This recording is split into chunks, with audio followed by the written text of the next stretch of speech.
आज हम लोग डिस्कस करेंगे एक्सरसाइज 4 का मिसलेनियस है डिटरमिनेंट का। सबको पता है ये एक्सरसाइज लास्ट है, तो हम लोग सबसे पहले पहला प्रश्न को डिस्कस करेंगे और जो फर्स्ट क्वेश्चन है उसको हम लोग रीड करते हैं। देखिए क्या लिखा हुआ है। कह रहा है कि prove that the determinant is independent of theta. ये जो आपको डिटरमिनेंट दिया गया है, आपको प्रूफ करना है कि ये जो डिटरमिनेंट है इसका जो वैल्यू आएगा वो थीटा से इंडिपेंडेंट होगा। थीटा से इंडिपेंडेंट का मतलब क्या हुआ कि इसका जो वैल्यू आएगा उसमें थीटा का कोई मतलब नहीं रह जाएगा, यानी उसमें कहीं कोई थीटा नहीं हो जाएगा। यानी कहने का मतलब ये है कि उस वैल्यू में थीटा से कोई डिपेंडेंसी नहीं होगी, वो थीटा से इंडिपेंडेंट होगा। हम लोग उसको देखते हैं। इसको आप सिंपली सॉल्व कीजिए, आप देखेंगे उसमें थीटा गायब हो जाएगा।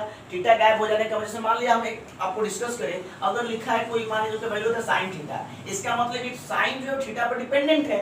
और यदि मान के चलिए आ जाता है 3, तो इसमें तो कहीं थीटा है ही नहीं, यानी ये थीटा से क्या हो जाएगा, इंडिपेंडेंट हो जाएगा। तो यही प्रूफ करना है कि ये वैल्यू इसका जो मान आएगा वो थीटा से इंडिपेंडेंट होगा, यानी उस पर थीटा का कोई प्रभाव नहीं पड़ेगा। यहाँ पर थीटा का मान कुछ भी रख देंगे, उसके मान पर कोई प्रभाव नहीं पड़ेगा, यही आपको प्रूफ करना है। ठीक है, तो सिंपली आप इसको डिस्कस करते हैं, बनाते हैं, देखिए क्या करते हैं, कोई दिक्कत नहीं है। आप क्या कीजिए, इसमें से चूंकि कोई फर्क नहीं पड़ रहा ना, तो आप इजीली किसी एक रो या किसी एक कॉलम से इसको एक्सपेंड कर दीजिए। जैसे मैं इसको एक्सपेंड करता हूँ, अगर फर्स्ट कॉलम से कर रहे हैं, ठीक है, तो फर्स्ट कॉलम आपको पता है एक्सपेंड कैसे करते हैं हम लोग। तो इसके लिए आपको एक काम करना है, फर्स्ट कॉलम का फर्स्ट एलिमेंट लेंगे x, जब x लेंगे तो उसका रो और उसका कॉलम कैंसिल आउट हो जाता है, तो हो जाएगा -1 1 1 x, कोई दिक्कत नहीं है। फिर लेते हैं सेकेंड एलिमेंट, तो आपको साइन ध्यान रखना है, ये स्टार्टिंग वाला प्लस होता है, उसके बाद माइनस होगा, माइनस साइन थीटा। ये लेंगे तो इसका कॉलम इसका रो कैंसिल आउट हो जाएगा, माइनस साइन थीटा, फिर नीचे में कॉस थीटा, फिर इधर 1 इधर x, ठीक है। उसके बाद फिर आता है कॉस थीटा, तो प्लस माइनस प्लस, सबको साइन पता है, सबको एक्सपेंड करने भी आता है। ये हो जाएगा कॉस थीटा। जब ये लेंगे तो इसका कॉलम इसका रो कैंसिल आउट हो जाएगा, तो आपको बच जाएगा minus sine theta cos theta minus x 1, और यहाँ पे लिख देंगे एक्सपेंडिंग एलोंग r1, r1 के अनुदिश प्रसरण करने पर, ठीक है। इसको क्या बोलते हैं, एक्सपेंडिंग एलोंग r1। जिससे करता है उसको लिख दिया करते हैं, ताकि बाद में पता चले कि किसके एलोंग हम लोग एक्सपेंड किए हैं, ताकि बाद में समझने में परेशानी ना हो। अब इसको समझेंगे, आपको तो पता है कैसे हम लोग इसको सॉल्व करते हैं। चलिए इसको आप सॉल्व करेंगे, मैं आपको डिस्कस कर दूं। ये देखिए कितना हो जाएगा, -x² -1, ये हो जाएगा साइन थीटा, ठीक है, साइन थीटा। ये आपका कितना हो जाएगा, -x sine theta minus cos theta plus cos theta, ये आपका हो जाएगा माइनस साइन थीटा और minus x cos theta, x cos theta, ठीक है, कोई दिक्कत नहीं है।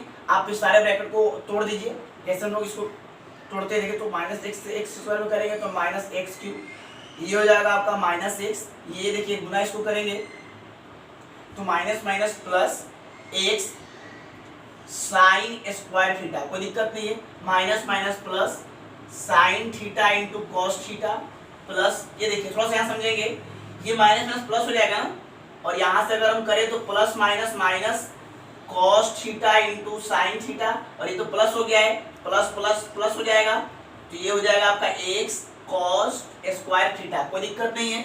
ये देखिए -x3, उसके बाद -x, यहाँ देखिए sine theta cos theta plus में है, sine theta cos theta minus में, तो ये कैंसिल आउट हो जाएगा। यहाँ से देखेंगे आपका कॉमन x निकल जाएगा और आपको बच जाएगा sine square theta plus cos square theta.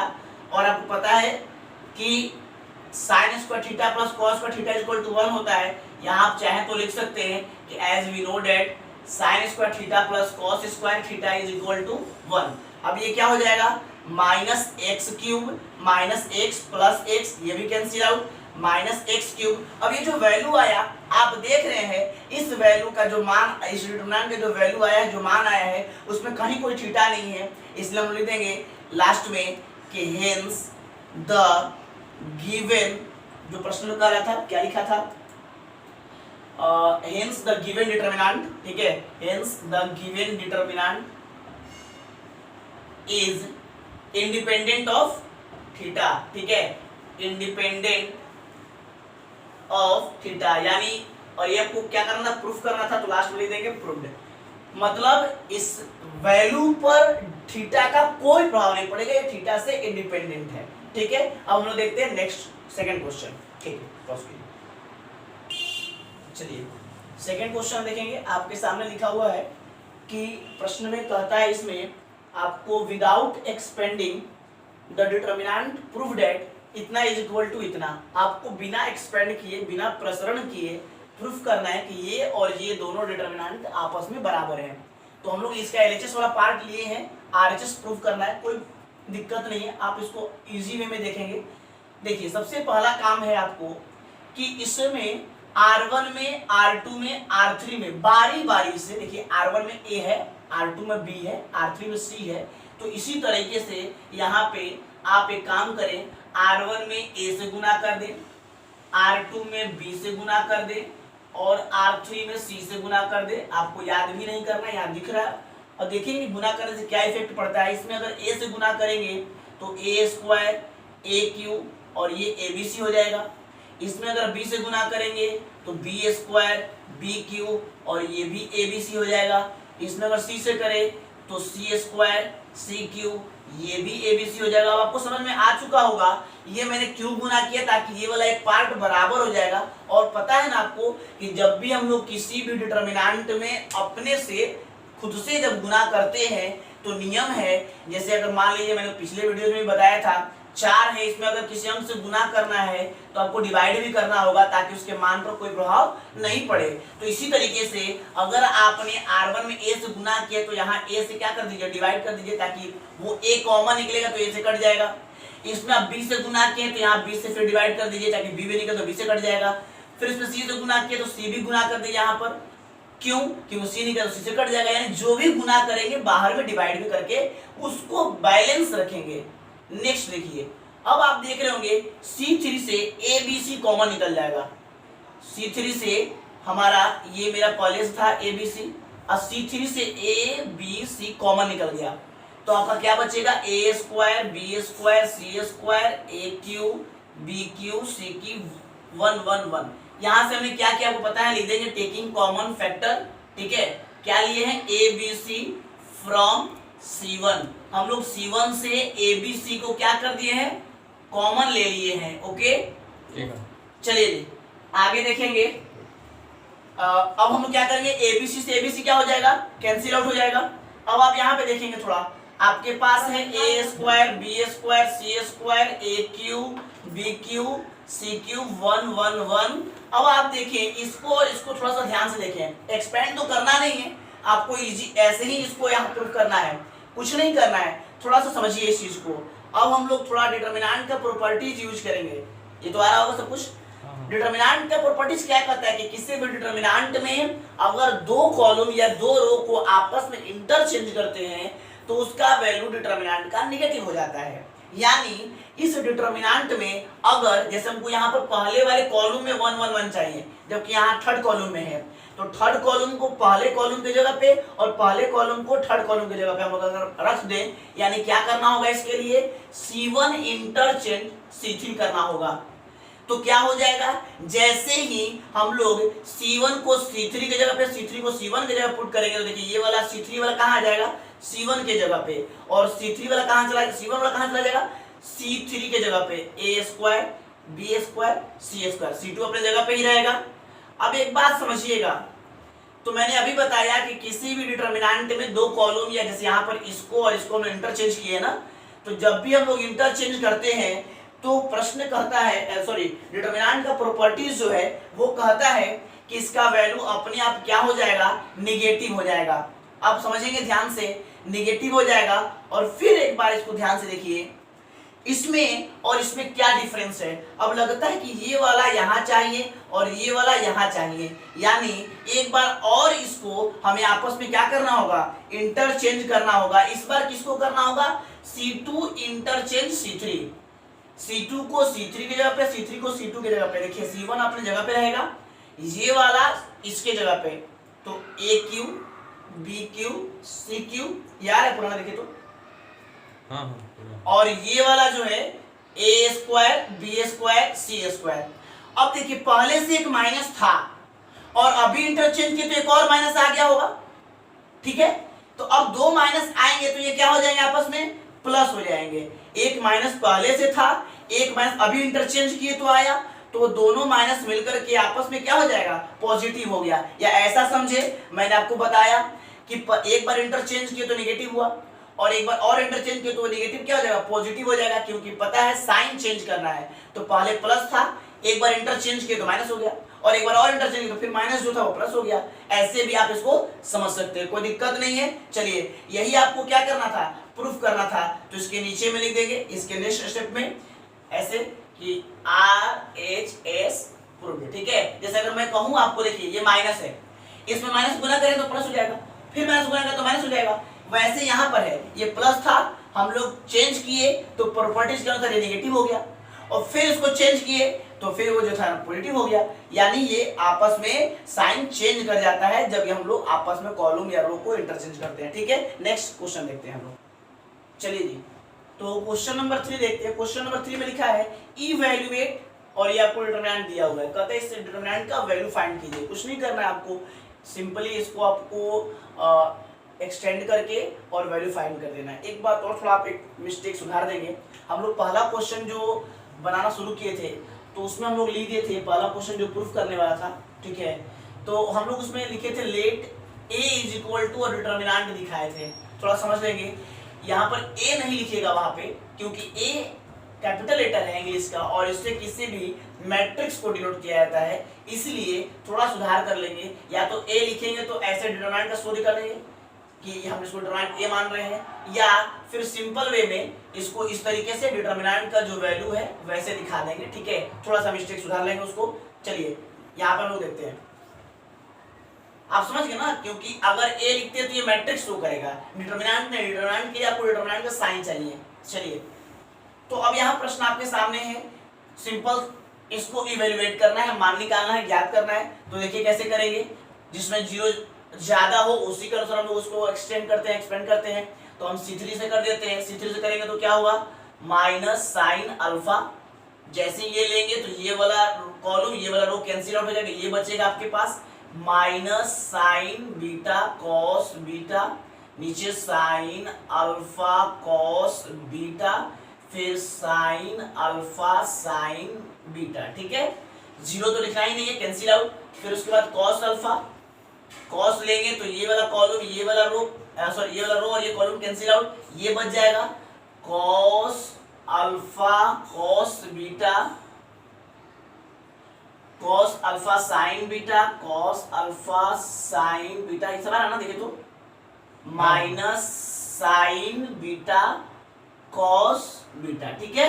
अब देखिए आपको पता है साइन के बारे में, प्लस माइनस प्लस, तो यहाँ प्लस लिखेंगे तो प्लस माइनस माइनस ही हो जाएगा।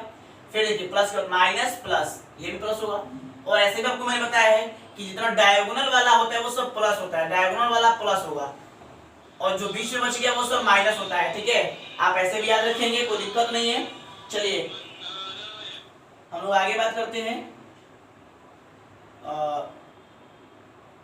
730 चलिए जी, ओके। तो आगे देखते हैं हम लोग, बस इसको सिंपल वे में आपको बनाना है। कैसे करेंगे, minus sine alpha, minus sine से शुरू करेंगे गुना को तो क्या हो जाएगा, minus sine alpha sine beta और स्क्वायर हो जाएगा, है ना। Sine beta sine sine square हो जाएगा, साइन अल्फा तो रहेगा ही, माइनस इसको इसमें करेंगे गुना तो क्या हो जाएगा, sign alpha cos square beta, है ना। चलिए जी, प्लस कॉस अल्फा, ये क्या हो जाएगा आपका, इसको गुना करेंगे तो cos alpha cos square beta, ये हो जाएगा माइनस माइनस, देखिए माइनस तो साइन लगेगा और ये गुना करने पर भी माइनस ही आएगा, तो आप इसको लिख सकते हैं क्या, cos cos alpha sine square beta, ठीक है। चलिए जी, अब ये देखिए माइनस साइन अल्फा, यहां से अगर हम क्या कर दे, माइनस साइन अल्फा कॉमन निकाल दे, माइनस साइन अल्फा, तो ये हो जाएगा आपका sine square beta plus cos square beta plus cos alpha. यहां से अगर हम कॉस अल्फा बाहर निकाल दें, कॉमन निकाल दें, तो ये देखिए क्या हो जाएगा, cos अल्फा निकल जाएगा, तो ये हो जाएगा cos square beta minus minus plus cos alpha तो निकल ही गया है, ये हो जाएगा sin स्क्वायर बीटा। अब आप समझ रहे होंगे यहां से तो सॉल्व कर सकते हैं, minus minus plus sin square alpha, और ये आपका हो जाएगा 1 sin square theta plus cos square theta 1 होता है ना, प्लस ये हो जाएगा आपका cos स्क्वायर अल्फा, फिर ये cos square theta plus sin square theta हो जाएगा 1 प्राइम cos किया तो अल्फा, ये हो जाएगा cos square theta plus sin square equal to 1। यहां लिख देंगे कि as we know that sin square theta plus cos square theta is equal to 1। ठीक है, ये देखिए ये आप मल्टीप्लाई कीजिएगा तो फिर वही आएगा sin square alpha plus cos square alpha, और पता है ना sin square plus cos square 1 हो जाएगा, और इस प्रकार से आपका क्या हो जाएगा, वैल्यू निकल जाएगा। कुछ नहीं करना था, सिंपल वे था। फिर ये बात, ये वाली चीज यहाँ पे लिख दीजिएगा, कोई दिक्कत नहीं है, या मैं लिख देता हूँ, चलो कोई दिक्कत नहीं है भाई, as sin square theta plus cos square theta is equal to 1। ठीक है, कोई दिक्कत नहीं, नेक्स्ट क्वेश्चन देते हैं। चलिए देखिए ये क्वेश्चन नंबर 4 जो है, क्वेश्चन नंबर 4 को आप टिक कर देंगे, ये इंपॉर्टेंट है एग्जाम के दृष्टिकोण से, डबल स्टार लगा देंगे, क्योंकि ये थोड़ा ज़्यादा इंपॉर्टेंट इसलिए मैं कह रहा हूँ क्योंकि इसमें बहुत सारा चीज़ें आपको ध्यान देने वाली है। ठीक है, चलिए तो देखिए क्वेश्चन में कह रहा है आपको if A B and C are real numbers and determinant, देखिए कहने का मतलब क्या, प्रश्न में कह रहा है कि यदि ए बी और सी इसमें जो आपको दिए गए वो अगर रियल नंबर हो, रियल मतलब कोई वास्तविक संख्या है, वो रेशनल नंबर है, ये रेशनल नंबर है, परिमेय हो, अपरिमेय हो, सब वास्तविक संख्या में ही आते हैं, तो कहने का मतलब वो वास्तव में एग्जिस्ट कर रहा है। ठीक, तो और एक बात और दिया आपको, ये डिटर्मिनेंट जो दिया है इसका वैल्यू 0 के बराबर है, तो कहता है कि then so that either a plus b plus c is equal to 0 या a is equal to b is equal to c। कहने का मतलब है कि अगर a b c वास्तविक संख्या है और इसका डिटर्मिनेंट का वैल्यू 0 है, तो आपको प्रूफ करना है या तो a plus b plus c बराबर 0 होगा या a b c आपस में बराबर होंगे।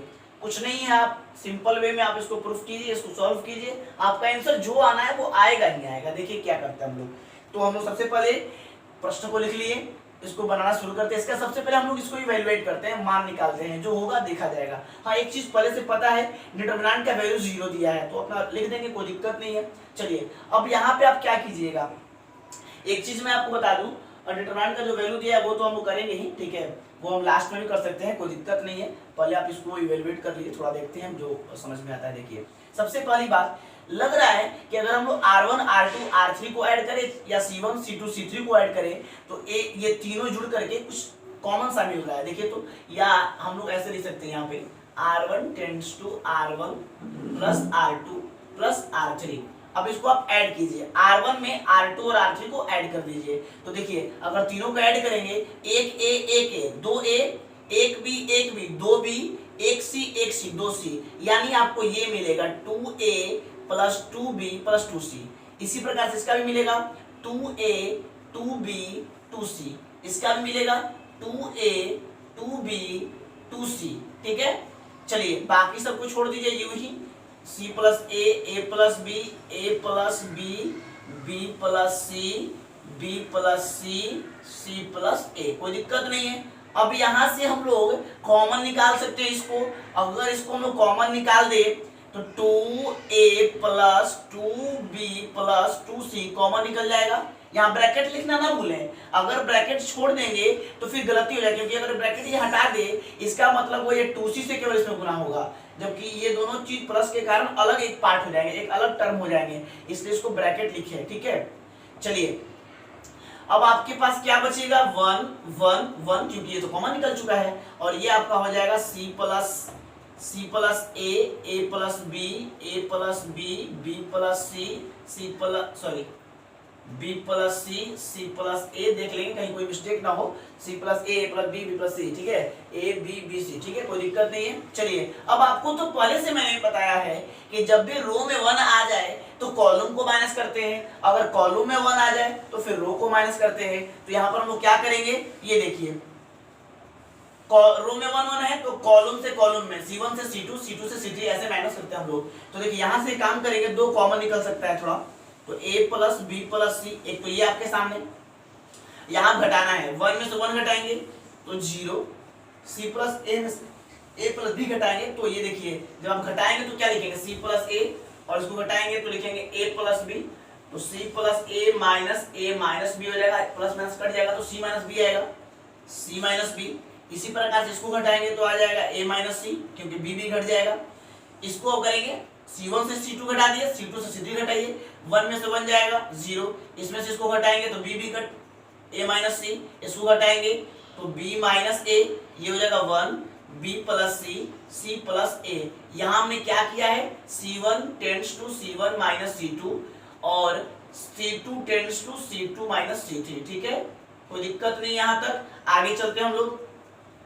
अब हमारा काम है इसको सॉल्व करना, ठीक है। इसको सॉल्व करेंगे, क्योंकि 2 जीरो आ चुके हैं तो पता है कि जिस रो या कॉलम में मैक्सिमम नंबर ऑफ जीरो हो उसी के अलोंग हम लोग उसको एक्सपेंड करते हैं, ताकि जल्दी से डिटरमिनेंट का वैल्यू हम लोग निकाल सकते हैं। चलिए यहाँ से आगे बढ़ते हैं। तो ये आपका है कितना, ये देखिए 2a प्लस, थोड़ा सा इधर ले देते हैं, 2a plus b plus c, और यहां से हम अगर करेंगे R1 के लॉग तो जीरो कैंसिल 1 लिखेंगे, 1 लिखेंगे तो ये कॉलम ये रो कैंसिल आउट, ये बचेगा आपके सामने। तो ये आपका है C minus b, b minus a, oh sorry थोड़ा सा चेक कर लीजिए, तो गलती तो हम लोग नहीं लिखे ना यहाँ पे, C माइनस बी ही बचेगा। अच्छा ठीक है, ए माइनस सी, ठीक है। फिर ये हो जाएगा आपका a माइनस सी और ये हो जाएगा b माइनस ए, कोई दिक्कत नहीं है। यहाँ लिख देंगे, थोड़ा देखिए तो आ रहा है ये वाला, एक्सपेंडिंग एलोंग C1 की है R1 की है, R1 की है ना, तो R1, ठीक है, एक्सपेंडिंग एलोंग R1 पूरा है ना, वहां तक आ रहा है। चलिए ठीक है, ओके।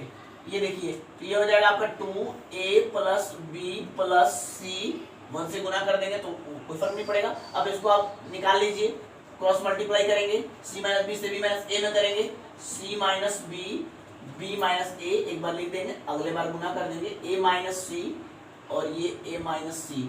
थोड़ा सा एक बार चेक कर लेना, ये वाला गलती तो नहीं हो रहा है ना, एक बार मिस्टेक, क्योंकि गलती एक बार हो जाएगी तो फिर पूरा चेक करना पड़ेगा। चलो सही है, c minus b minus a, a minus c minus c, ठीक है, कोई दिक्कत नहीं है। चलिए जी आगे देखते हैं हम लोग, इसको गुना करेंगे 2a plus b plus c, ये कितना हो जाएगा, c से b में करेंगे तो bc, c से a में करेंगे तो ac, b से b में करेंगे b स्क्वायर। फिर देखिए ac या ca, आप इसमें घबराएंगे नहीं, ca लिखे या ab लिखे, ac लिखे, एक ही बात हुआ। कॉम्यूटेटिव लगा 2 गुना 3 या सॉरी 3 गुना 2 या 2 गुना 3 6 ही होता है, ठीक है। कॉम्यूटेटिव लगा का पालन करता है, क्रम विन्यास का पालन करता है ना।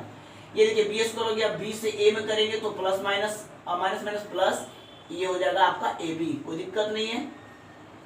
अब देखिए इसको गुना करेंगे, बाहर माइनस का साइन है इसलिए ब्रैकेट में रखेंगे, ये हो जाएगा a square minus ac minus ca minus minus plus c square, ठीक है। इस बार ब्रैकेट तोड़ देंगे, 2a plus b plus c bc minus ca minus b square plus ab,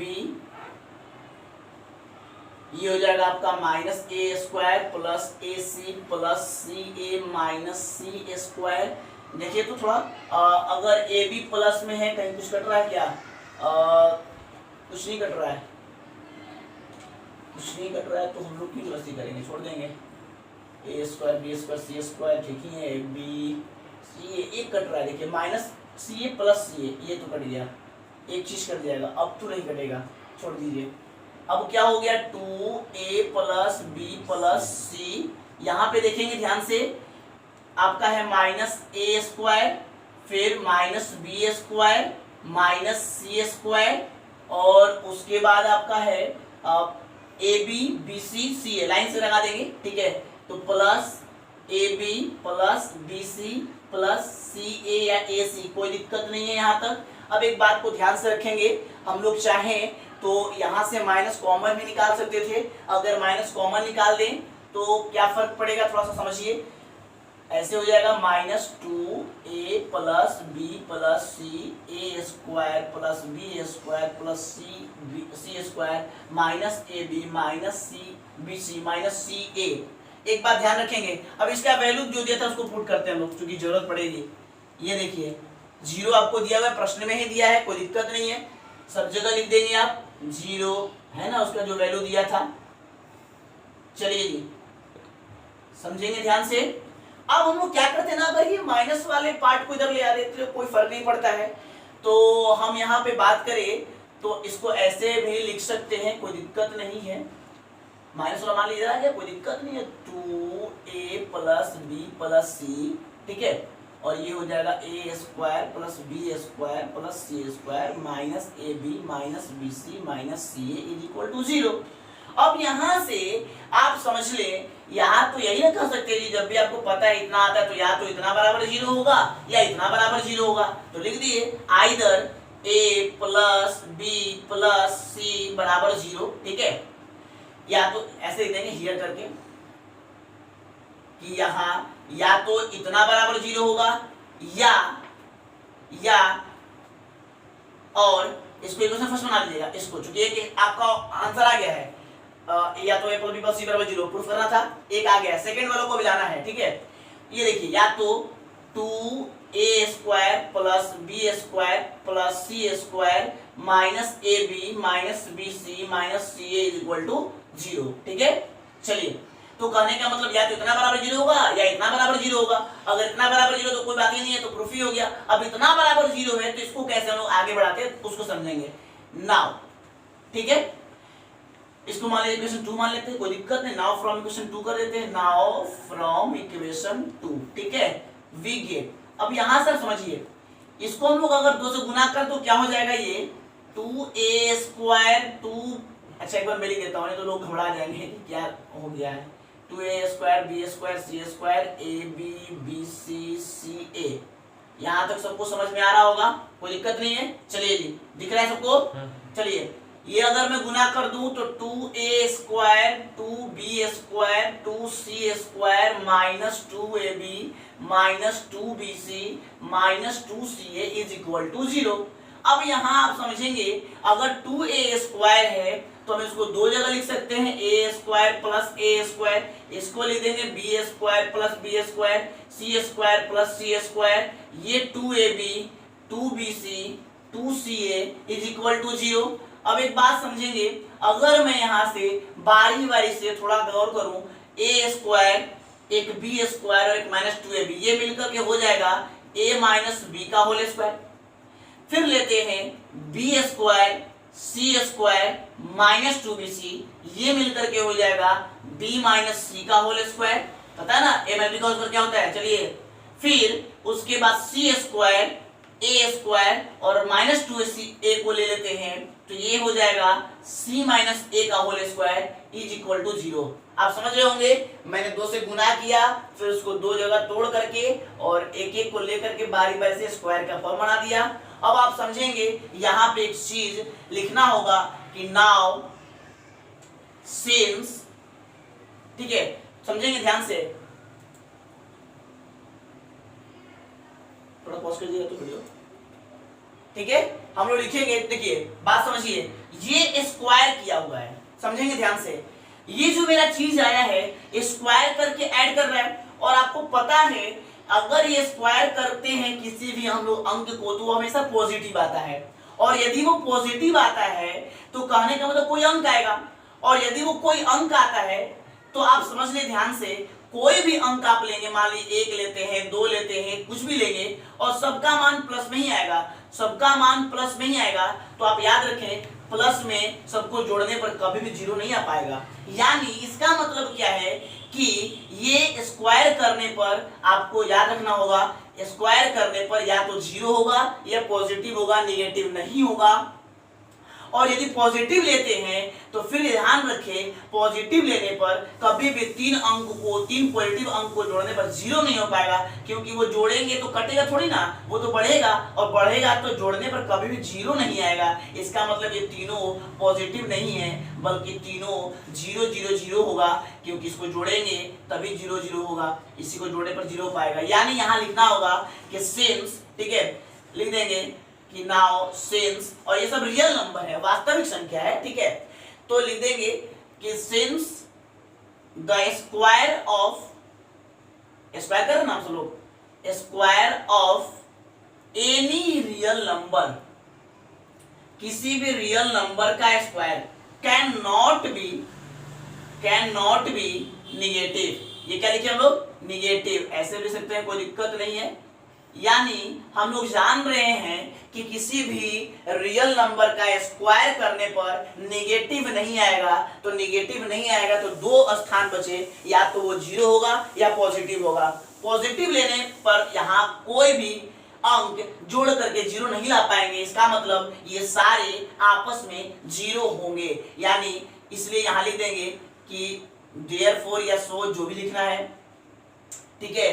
तो अगर ये जीरो नहीं होगा तो क्या होगा, तो a माइनस बी का होल स्क्वायर या b माइनस सी का होल स्क्वायर या c माइनस a का होल स्क्वायर, ये तीनों जीरो होंगे, तभी इसको जोड़ करके हम जीरो लाएंगे। ये भी जीरो, ये भी जीरो, ये भी जीरो, जोड़ के जीरो आ जाएगा। अगर कोई पॉजिटिव अंक ले लेते हैं, 1 2 3 कुछ भी लेंगे आप, तो दुनिया की कोई भी संख्या तो जोड़ने पर कभी जीरो नहीं आ पाएगा, और जोड़ने पर पॉजिटिव माने नॉन नेगेटिव नंबर को जोड़ने पर जीरो आ रहा है, इसका मतलब फिक्स है कि वो सब जीरो होंगे। और आपको पता है कि अगर जीरो है तो ये देखिए स्क्वायर है, कोई दिक्कत नहीं है। अगर मैं आपसे एक चीज कहूँ a माइनस बी का whole square equal to zero, चूंकि बराबर है, और स्क्वायर अगर भेजेंगे तो रूट में, तो जीरो का रूट जीरो, तो ये हो जाएगा जीरो, और ये माइनस भी उधर जाएगा तो क्या हो जाएगा, प्लस बी हो जाएगा।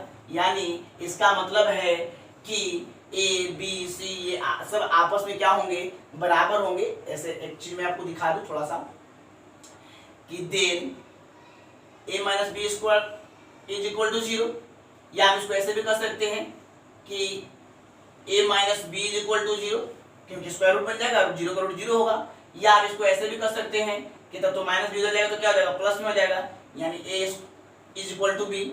तो इसी प्रकार से इसका आएगा b प्लस सी, इसका आएगा c प्लस ए, तो लिख देंगे कि सिमिलरली, इसी प्रकार, ठीक है, similarly a is equal to b, a b के बराबर आएगा, b c के बराबर आएगा, c फिर a के बराबर आ जाएगा।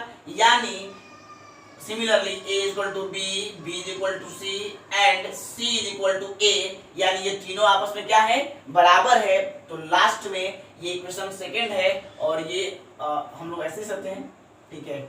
10 a is equal to b is equal to c, equation हो जाएगा आपका थर्ड। देखिए a b के बराबर है, b c के बराबर, c a के बराबर, यानी कि a b c तीनों आपस में क्या होंगे, बराबर होंगे। और इस प्रकार से लास्ट में आपको लिखना होगा, क्या लिखना होगा कि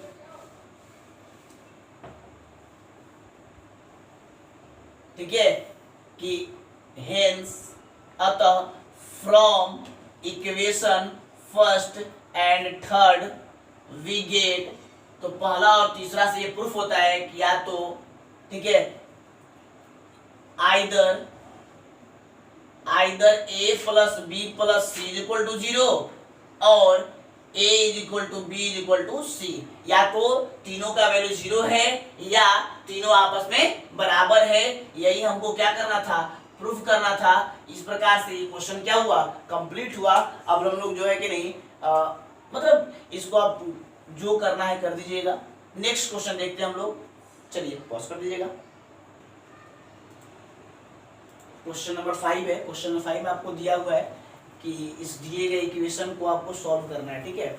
इक्वेशन क्या है, आपके सामने है, एक डिटर्मिनेंट है जिसका वैल्यू जीरो है, और कहता है कि यहाँ a का मान जीरो नहीं है, मतलब इसमें a जो है वो नॉन जीरो नंबर है, मतलब नॉन जीरो का मतलब वो पॉजिटिव होगा, नेगेटिव होगा, कभी भी शून्य नहीं है। और कहता है कि इस इक्वेशन को सॉल्व कीजिए। इक्वेशन को सॉल्व करने का मतलब आपको पहले से पता है कि इक्वेशन का सॉल्व करने का तात्पर्य जो है यही है कि उसमें उपस्थित जो वेरिएबल है, जो चर राशि है, जो x है, उसका वैल्यू फाइंड करना, ठीक है। तो हमने इसको सॉल्व करने के लिए आपके सामने प्रश्न लिख दिया है ना, अकॉर्डिंग टू क्वेश्चन इतना इक्वल टू इतना। अब इसको हम सॉल्व करेंगे, डिटरमिनेंट को कैसे सॉल्व करते हैं आपको पहले से पता है। ये देखिए, अगर मैं यहाँ पे काम कर दूं कि R1 R2 R3 को ऐड कर दें, ठीक है, जल्दी से सॉल्व करने का, इसको छोटा कर देना, छोटा करके एक्सपेंड करके वैल्यू निकाल देना। तो R1 tends to R1 plus R2 plus R3 अगर करते हैं तो देखिए तीनों जुड़ जाएगा, तो 3x हो जाएगा, है ना। कितना हो जाएगा, 3x प्लस a, इसको ऐड करेंगे, 3x प्लस a, इसको भी ऐड करेंगे, 3x प्लस a, ये हो जाएगा x plus a, x plus a is equal to zero, कोई दिक्कत नहीं है। अब यहाँ से अगर 3x प्लस a हम लोग कॉमन निकाल दें तो आपका क्या बच जाएगा, 1 1 1, ये हो जाएगा x plus a, x plus a। और आपको पता है पहले से ही कि जब रो में 1 आ जाता है तो फिर कॉलम से हम लोग हटाते हैं। ऐसा क्यों कर रहे हैं, यहाँ पे डायरेक्ट हम लोग एक्सपेंड कर सकते थे, लेकिन इसको करने का तात्पर्य यही है कि थोड़ा छोटा हो जाए। छोटा हो जाएगा तो कैलकुलेशन इजी तरीके से कर सकते हैं हम लोग, ठीक है। तो हम लोग क्या करेंगे, यहाँ पे इसको हम लोग हटाएंगे, वो C1 से C2, चूंकि R1 1 है तो R1 में जब भी 1 on 1 आ जाए तो C1 से C2, C2 से C3 घटाया जाता है, ठीक है। ये वाली चीज को छोटा कर देते हैं हम लोग, R1 tends to R1 plus R2 plus R3, ठीक है। चलिए हम लोग आगे देखते हैं क्या करेंगे। तो अब यहाँ से 3x प्लस a तो आपका आ गया है, तो 3x प्लस a, ठीक है, कोई दिक्कत नहीं है। अब यहाँ पे C1 से C2 घटाएंगे।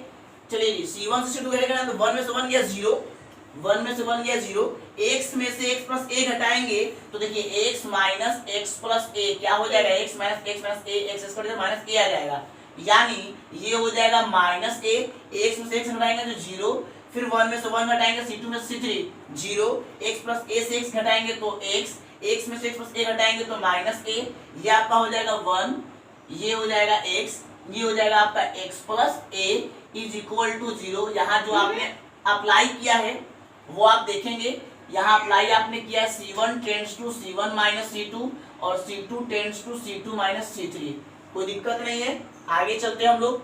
चलिए जी, अब इसको देखिए तो 3x प्लस a, अब इसको आप एक्सपेंड करके आराम से निकाल सकते हैं। R1 में 2 0 दिख रहा है ना, R1 के लॉन्ग एक्सटेंड करेंगे तो क्या होगा, 1 लेंगे, ये वाला रो, ये वाला सॉरी ये वाला रो और ये वाला column cancel out, minus a x 0 minus a, minus a x 0 minus a, ठीक है। आगे इज इक्वल टू 0, यहाँ लिख देंगे एक्सपेंडिंग अलोंग R1, ठीक है। अब देखेंगे इसको 3x प्लस a, 1 से गुना करना कर कोई फर्क नहीं पड़ता है, a से a में करेंगे तो हो जाएगा a square minus minus plus minus 0 से x में करेंगे 0 इज इक्वल टू 0। ये देखिए 3x plus a into A square is equal to 0। आपको a का वैल्यू फाइंड करना है। आप यहाँ पे देख रहे होंगे दो चीजें कि या तो इतना बराबर 0 होगा या इतना बराबर 0 होगा। तो इतना बराबर 0 होगा तो आप ऐसे लिखेंगे कि here either 3x plus a is equal to 0 या और a square is equal to 0। a square is equal to 0 का मतलब a बराबर 0 और a पता है कि दिया है कि a is not equal to 0, यानी ये तो इम्पॉसिबल है, ये तो हमको ऐसे भी निकालना नहीं था, ठीक है, इम्पॉसिबल असंभव है। अब रहा इसकी बात, तो यहाँ पे लिख देंगे कि नाउ सिंस या नाउ इफ, यदि, ठीक है, जो भी लिखना हो,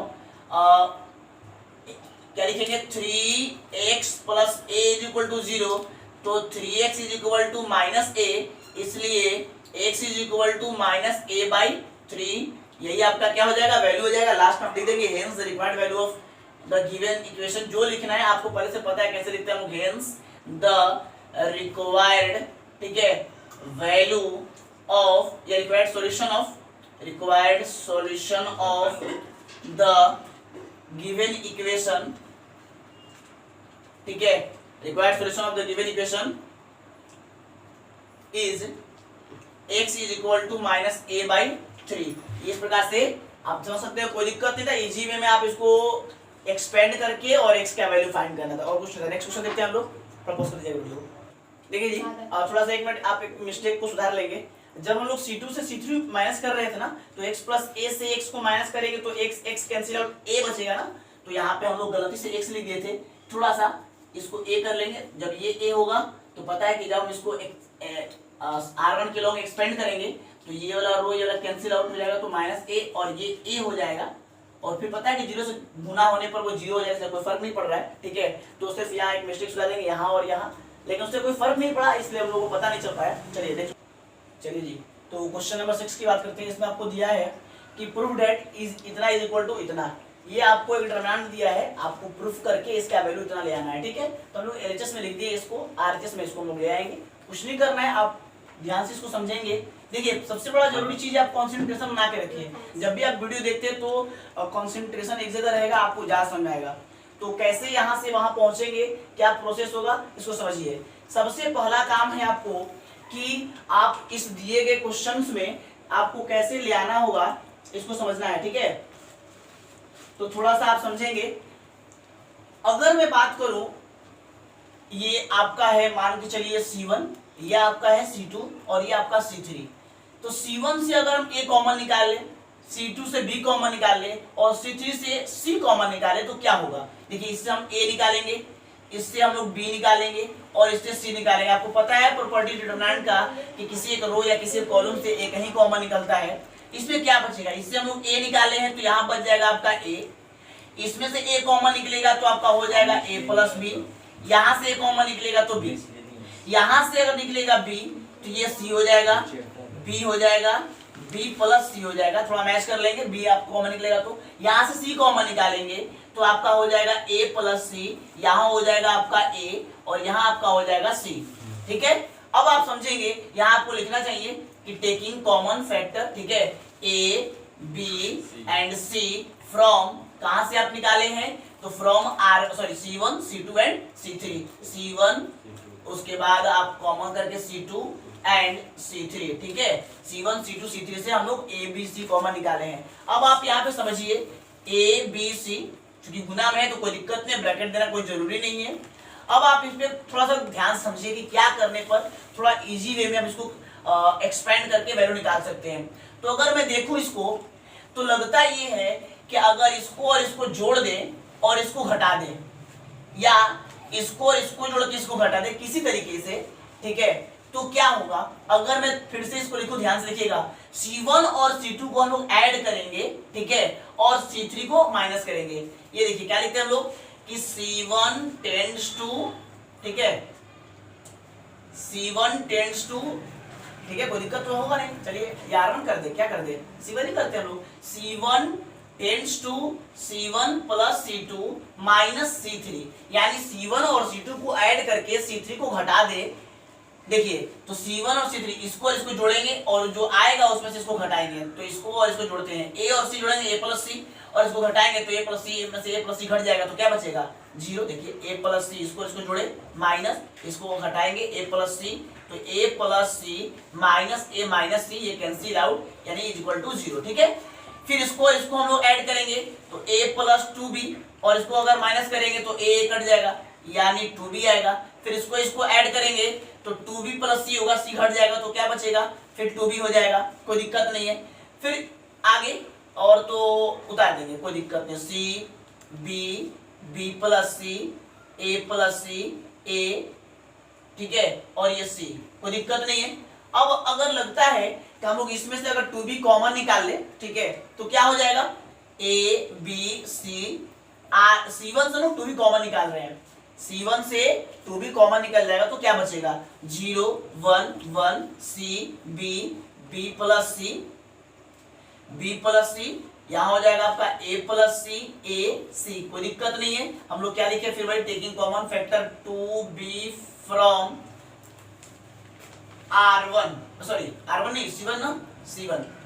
चलिए अब आप यहाँ पे देखेंगे, फिर लगता है थोड़ा सा और छोटा कर सकते हैं। अगर R2 से R3 घटा दे तो 1 में से 1 जाएगा 0, एक लाइन और घट जाएगा हम लोगों का, यानी R2 tends to R2 minus 3 R3। ठीक है, ये कितना हो जाएगा आपका? आप इसको लिख देते हैं 2, आगे कर दीजिए, कांस्टेंट है, फिर A, ये B और B क्या हो जाएगा? B स्क्वायर, और ये C। ठीक है, आप इसको एक जगह कर दिए। अब इसमें आपको क्या करना है? 0 C A plus C, R2 में से R3 घटाना है, 1 में से 1 जाएगा 0, इसमें से इसको घटाएंगे तो माइनस C, चूंकि B में से भी तो कट ही जाएगा, और फिर A में से C घटाएंगे तो A माइनस C, फिर आपका A B प्लस C, और ये आपका C, कोई दिक्कत नहीं है। चलिए अब 2 0 मिल गए तो फिर C1 के अलॉन्ग इसको एक्सपेंड कर देंगे हम लोग, तो ये हो जाएगा 2AB स्क्वायर, ठीक है, C, ये हो जाएगा आपका 1, ये वाला रो और ये वाला कॉलम कैंसिल आउट, एक्सपेंड करेंगे तो C minus C, A plus C, A minus C, ठीक है, यहाँ लिख देंगे एक्सपेंडिंग एलोंग C1, कोई दिक्कत नहीं है।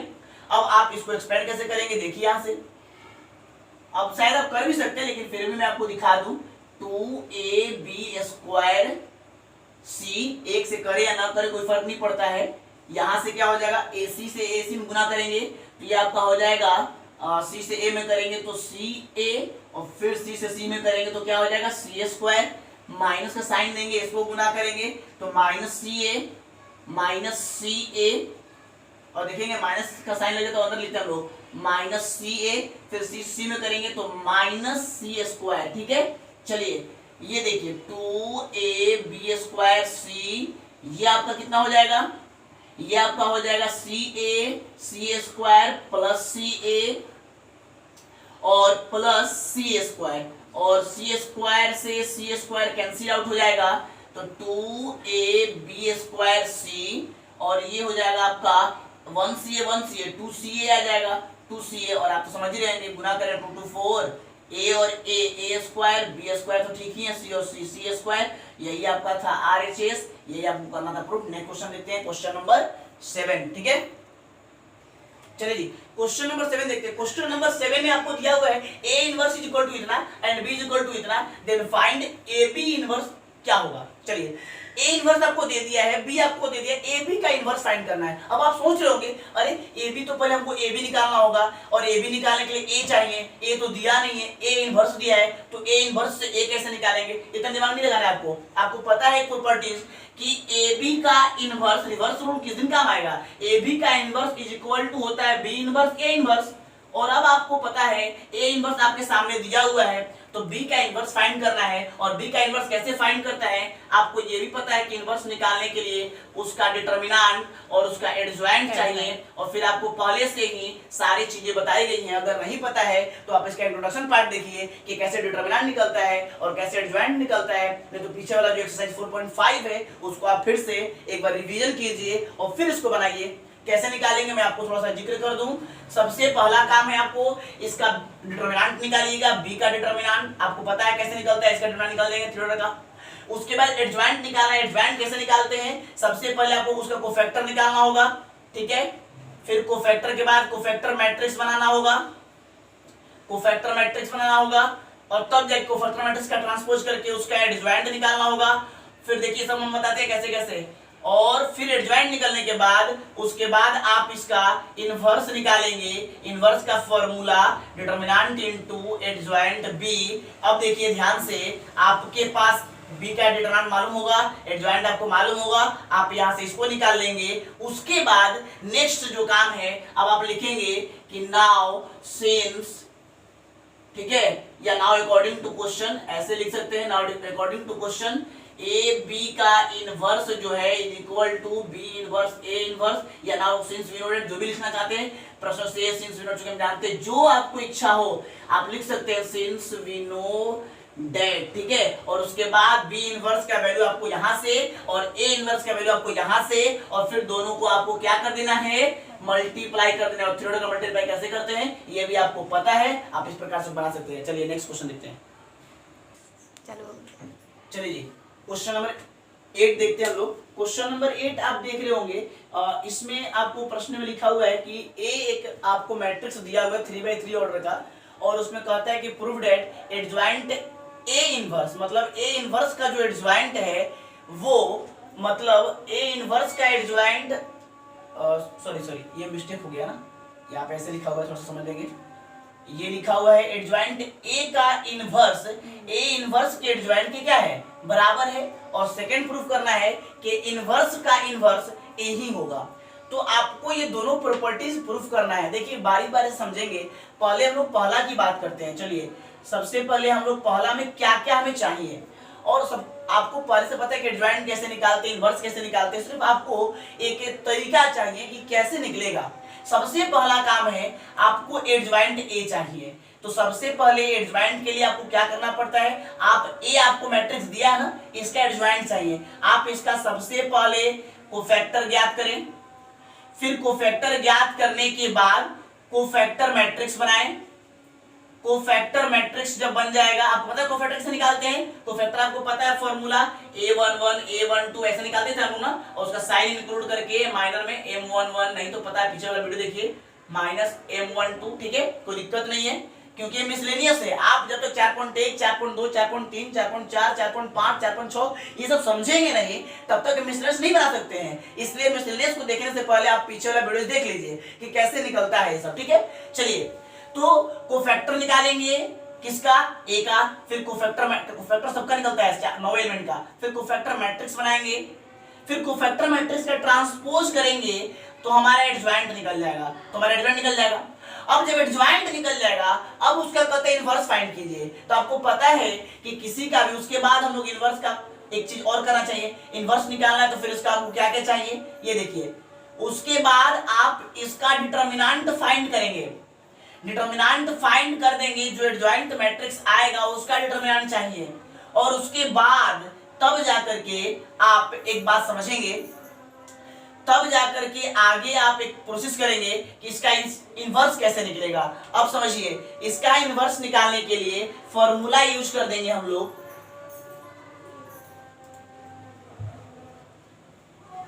एक काम कीजिएगा, थोड़ा सा मैं एक चीज आपको समझा दूं, जो आप यहां से ना थोड़ा समझिएगा, यहां से दो काम करने होंगे। एडजॉइंट ए तो आपको निकल जाएगा क्योंकि कोफैक्टर निकाल लिए हैं, कोफैक्टर मैट्रिक्स बना लिए, उसको ट्रांसपोज करके एडजॉइंट निकाल लिए हैं। अगर एडजॉइंट निकल गया तो आप इसको जो आएगा उसको एक अलग से मैट्रिक्स मान लीजिएगा खुद से कि वो मैट्रिक्स पी है, तब आप समझेंगे। अब ये पी है तो ये पूरा इसको हम पी बोलते हैं, तो इसे पी का इनवर्स हो गया। यानी पी का इनवर्स निकालना है तो आपको क्या चाहिए, पी का इनवर्स निकालना तो उसका डिटर्मिनेंट चाहिए और उसका एडजॉइंट चाहिए। तो इसलिए ध्यान से इसको हम लोग P मान लेंगे और फिर आगे प्रोसेस क्या करेंगे, सबसे पहले इसका इनवर्स अगर फाइंड करना है तो उसका डिटर्मिनेंट निकालते हैं और फिर इसका एडजॉइंट फाइंड करेंगे। फॉर्मूला को देखिए, तो पहले आप डिटर्मिनेंट निकालेंगे, जो आएगा उसका डिटर्मिनेंट निकल जाएगा आपसे।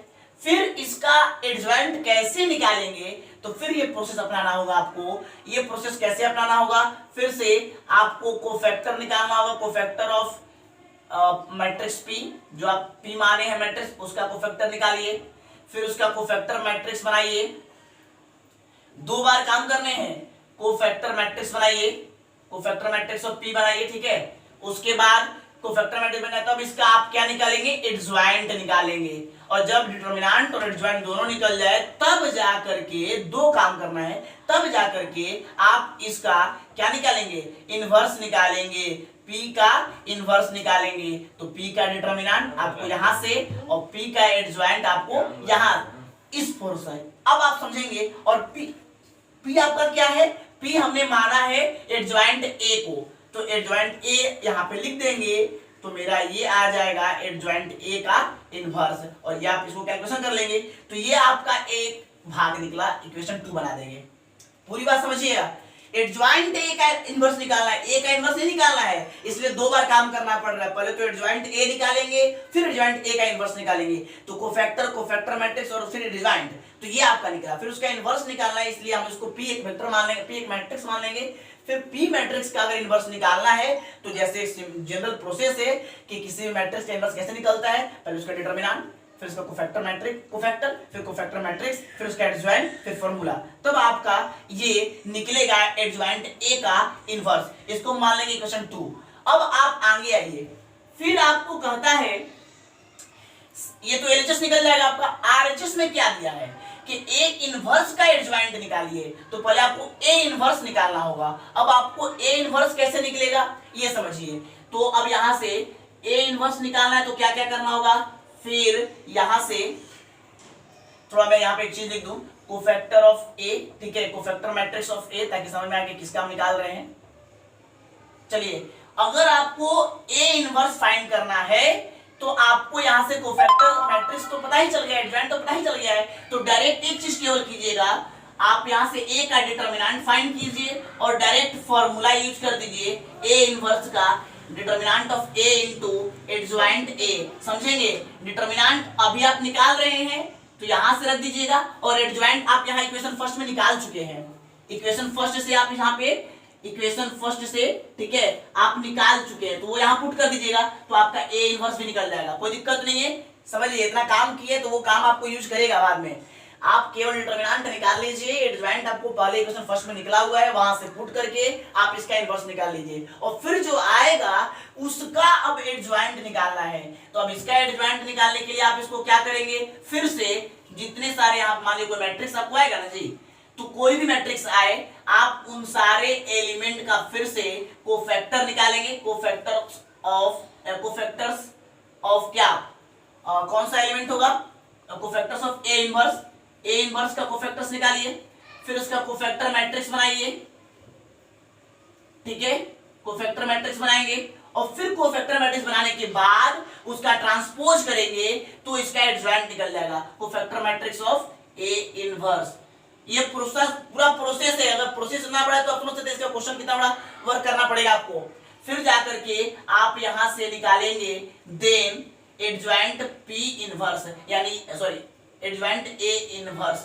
ए इनवर्स का आप एडजॉइंट कैसे निकाल पाएंगे, तो पहले उसका कोफैक्टर निकालिए, फिर उसका कोफैक्टर मैट्रिक्स निकालिए और फिर जो आएगा उसका ट्रांसपोज करके उसका एडजॉइंट निकलेगा और इसको हम लोग बोलेंगे इक्वेशन थर्ड। और तब आपका जो मान आएगा देखेंगे कि आपका इक्वेशन सेकेंड और इक्वेशन थर्ड से कि इन दोनों का वैल्यू आपस में सेम होगा। Now from equation second and third we get, समझेंगे ध्यान से, और यहाँ पे आप देखेंगे कि इसका मान इसके मान के बराबर है, यानी कि एडजॉइंट निकाल करके इनवर्स निकाले या इनवर्स निकाल करके एडजॉइंट निकाले, ये दोनों वैल्यू आपस में सेम होगा, ठीक है। और इस प्रकार से ये प्रूव्ड होगा। इसके बाद का जो काम है सेकेंड क्वेश्चन में, उसमें क्या कह रहा है कि ए इनवर्स का फिर से इनवर्स निकालना है। ध्यान से समझिए, आप यहाँ पे ए इनवर्स निकाले हुए हैं और जो ए इनवर्स निकला है इसका एक बार फिर से इनवर्स निकालने के लिए कह रहा है। तो कोई दिक्कत नहीं है, अगर मैं एक चीज कहूं यहाँ फिर से थोड़ा सा समझिएगा, अगर मैं इस चीज को क्या मान लूं, ए इनवर्स को एक फिर से एक नया मैट्रिक्स मान लेता हूं, कोई एक क्यू मान लेता हूं, ठीक है। तो अगर क्यू मान लेते हैं तो ये क्यू हो जाएगा और क्यू का इनवर्स निकालना है। और आप समझ रहे हैं क्यू का इनवर्स कैसे निकालेंगे हम लोग, तो सबसे पहले देखिए क्यू माने है ना, और इसको इक्वेशन मान लेते, कोई सपोज किया जाए, कोई प्रश्न मान लिया ना। सबसे पहले यहाँ पे लीजिएगा कि वी हैव, थोड़ा समझेंगे, इसको छोड़ दीजिए क्यू, यहाँ पे यही पे समझेंगे हम लोग। वी हैव ए इनवर्स आपको दिया रहेगा, यहाँ पे जो होगा आप उसको क्यू मान लीजिएगा। जब आप इसको क्यू मान लेंगे तो ये एक मैट्रिक्स क्यू हो जाएगा और फिर इसका इनवर्स निकालना है। तो फिर वही इनवर्स निकालने का पूरा प्रोसेस क्या है, सबसे पहला काम किसी का भी इनवर्स निकालना है, आप उसका डिटरमिनेंट निकाले, फिर उसका क्या निकाले, कोफैक्टर निकाले, कोफैक्टर्स ऑफ क्यू, फिर क्या निकालेंगे, कोफैक्टर मैट्रिक्स बनाएंगे, समझेंगे, कोफैक्टर मैट्रिक्स ऑफ क्यू, फिर क्या करेंगे, उसका एडजॉइंट निकालेंगे। एडजॉइंट कैसे निकलेगा, जो आएगा उसका ट्रांसपोज कर देंगे, एडजॉइंट निकल जाएगा। और तब जाकर के नाउ उसके बाद क्यू का इनवर्स निकालेंगे और क्यू का इनवर्स निकालने का ये फॉर्मूला होगा, उसका डिटरमिनेंट आपको यहां से और फिर इसका एडजॉइंट यहां से, और जो मान आएगा आप देखेंगे।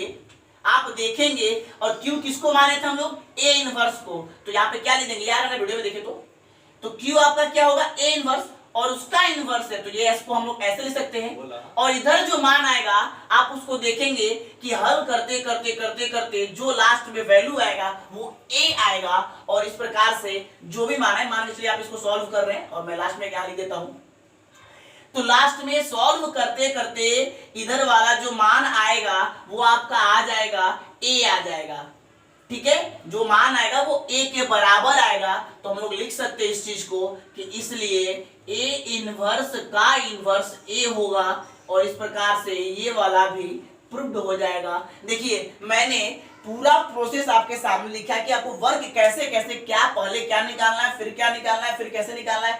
दो चीज आपको ध्यान रखना है, एक तो एडजॉइंट निकालने का क्या प्रोसेस है और एक इनवर्स निकालने का क्या प्रोसेस है। एडजॉइंट निकालना है तो किसी मैट्रिक्स का पहले कोफैक्टर फाइंड कीजिए, फिर कोफैक्टर मैट्रिक्स बनाइए, फिर एडजॉइंट बनाइए उसका ट्रांसपोज करके। और इनवर्स निकालने का तरीका क्या है कि पहले उसका डिटरमिनेंट निकालिए, फिर उसका एडजॉइंट निकालिए, फिर फॉर्मूला यूज कीजिए। ये दो चीजें आपको करके इतना प्रूफ करना था, ठीक है।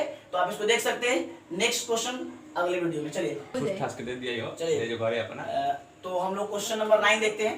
क्वेश्चन नंबर 9 और 10 को लिखा हुआ है, डायरेक्ट आपको इवेलुएट करना है, मतलब मान ज्ञात करना है। तो कैसे मान ज्ञात करेंगे समझिए। हम इसको मान ले कि let delta is equal to इतना, इधर भी लिख दिया let delta is equal to इतना। पहले 9 नंबर क्वेश्चन देखते हैं हम लोग। 9 नंबर क्वेश्चन में आपको इवेलुएट करना, तो आपको पता है, आप पीछे वाला वीडियो में कितने बार देखे होंगे कि जब भी ऐसा रहता है तो हम लोग R1 R2 R3 को ऐड करते हैं। तो देखिए R1 को ऐड कीजिए या C1 को ऐड कीजिए, दोनों तरीके से बन सकता है। तो आप अगर मैं कहूँ R1 tends to R1 plus R2 plus R3, ठीक है। तो क्या हो जाएगा, R1 R2 R3 को ऐड करेंगे तो देखिए एक x और एक x, 2x हो जाएगा, एक y और एक y, 2y हो जाएगा। आप ऐसे भी करेंगे तो वही आएगा, ठीक है। चलिए इसको भी ऐड करेंगे 2x प्लस 2y, इसको भी ऐड करेंगे 2x प्लस 2y, कोई दिक्कत नहीं है। y x plus y, x plus y, x y, कोई दिक्कत नहीं यहाँ तक। अब यहाँ से हम लोग अगर R1 से कॉमन निकाल दे तो 2x प्लस 2y कॉमन निकल जाएगा, 1 1 1। उसके बाद y x plus y x, फिर x प्लस वाई x और y, और फिर आपको पता है यहाँ से अब मुझे कहने की जरूरत नहीं है, यहाँ से हम लोग 2 कॉमन निकालेंगे, x प्लस वाई। जब भी रो में 1 आता है तो हम लोग क्या करते हैं, C1 माइनस C2 और C2 tends to C3 minus C3। R1 में हो रो में हो तो कॉलम यूज करते, कॉलम में तो रो R1 यूज करते। देखिए अब ये वाला प्रश्न ऐसे ही है, इसमें रो में था तो कॉलम यूज करेंगे, या कॉलम में है तो रो यूज कर देंगे। कैसे यूज करते पता ही है आपको, इसमें से इसको घटाएंगे, इसमें से इसको घटाएंगे, इसमें से घटाएंगे तो 1 में से 1 गया 0, इसको घटाएंगे तो माइनस x, इसको घटाएंगे तो y, कोई दिक्कत नहीं है। इसमें घटाएंगे तो 0, इसको घटाएंगे तो y, इसको घटाएंगे तो x माइनस y, फिर 1 1 1 सॉरी 1x y, फिर R1 के लॉन्ग आप क्या कर देंगे, एक्सपेंडिंग एलोंग R1, और आप समझदार व्यक्ति हैं आगे सॉल्व कर सकते हैं। इसमें भी आपको क्या करना है, अगर कॉलम में है तो फिर रो यूज करना है, R1 tends to R1 minus R2 और R2 tends to R2 minus R3, ठीक है। और फिर क्या होगा, आप समझदार है ही, इसको भी देख सकते हैं, कोई दिक्कत नहीं है। देख सकते हैं क्वेश्चन नंबर 11।